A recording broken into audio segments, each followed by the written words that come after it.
profit. When I'm working with a buyer, the three of us could be working as a team on that with different aspects to get that buyer to closing. And when you're getting somebody qualified and you're factoring their monthly payment with their debt to income ratios, insurance costs of a property can have an impact on that.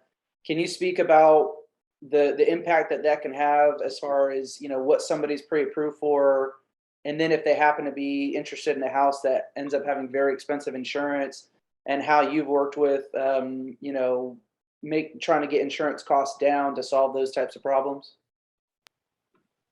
Yeah, absolutely.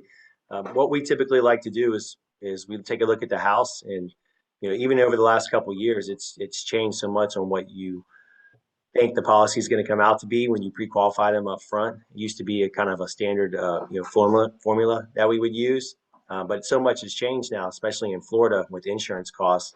That if you have something that's a little bit close, or it's going to be tight on the debt to income ratio, we'll kick that over to Barney up front, right at day one, and say, hey, give us a quote on this, so we kind of got to know what we're working with, because they're right up to the max limit where they're going to be on their debt to income ratio. And Barney does a great job of working with us and coming back and saying, hey, here's what your options are, and this is what we're looking like, so we can make it work.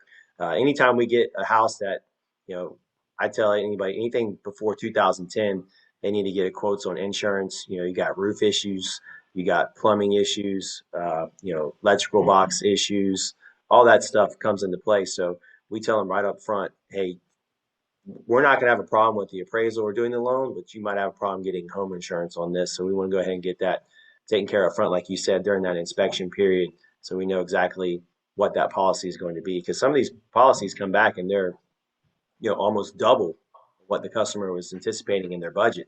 They say, hey, I have a house right now. I'm selling it. I'm going to buy another house.